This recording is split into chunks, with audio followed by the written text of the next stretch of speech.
കേരള ഇലക്ഷനെ പോലെ തന്നെ വലിയ രൂപത്തിൽ തന്നെ പ്രേക്ഷകരും നോക്കിയുന്ന ഒരു ഇലക്ഷനാണ് തമിഴ്നാട്ടിലെ ഇലക്ഷനും. ദളപതി വിജയ് നയിക്കുന്ന TVK സഖ്യം അവിടെ പാർട്ടി രൂപീകരിച്ച് ഉടനെ തന്നെ ഇപ്പോൾ തമിഴ്നാടിൻ്റെ മുഖ്യമന്ത്രിയായി മാറുകയും ചെയ്തു. എന്നാൽ ഇതിൽ വലിയ അടി കിട്ടിയത് DMKക്ക് തന്നെയാണ്. DMK പാർട്ടി തകരുകയും DMK അധികാരത്തിൽ നിന്നും ഇറങ്ങുകയും ചെയ്യുമ്പോഴും വലിയ രൂപത്തിലുള്ള വിമർശനവും DMK തേടിയെത്തിക്കൊണ്ടേയിരിക്കുന്നുണ്ടായിരുന്നു. DMKക്ക് തിരിച്ചടി കിട്ടിയത് വലിയൊരു ഭാഗത്ത് നിന്ന് തന്നെയായിരുന്നു. കോൺഗ്രസ് പോലുള്ള സഖ്യങ്ങളെല്ലാം തന്നെ DMK വിട്ട് TVKയിലേക്ക് പോയി തന്നെ അവർക്ക് വലിയ രൂപത്തിൽ ഒരു തിരിച്ചടിയായി മാറുക തന്നെയായിരുന്നു ചെയ്തത്. ഇതിൽ പ്രതികരിച്ച് ഇപ്പോൾ ഉദയനിധി സ്റ്റാലിനും രംഗത്ത് വന്നിരിക്കുകയാണ്.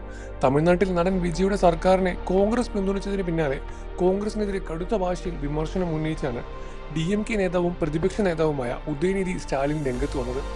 കോൺഗ്രസിനെ ഇനി ഒരിക്കലും വിശ്വസിക്കരുത് എന്നും ചെന്നൈയിൽ നടന്ന പാർട്ടി യോഗത്തിൽ അദ്ദേഹം പറയുകയായിരുന്നു.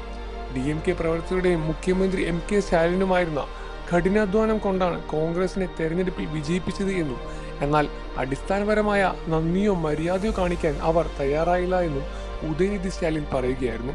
DMK കാരണമാണ് കോൺഗ്രസ് ജയിച്ചത് എന്നും അതിന് വലിയൊരു ഭാഗം തന്നെയായിരുന്നു സ്റ്റാലിൻ എന്നും സ്റ്റാലിൻ കോൺഗ്രസ് ജയിക്കില്ലായിരുന്നു എന്ന പ്രസ്താവനയോടുകൂടി തന്നെയാണ് ഉദയനിധി സ്റ്റാലിൻ ഈ കാര്യം പറഞ്ഞത്.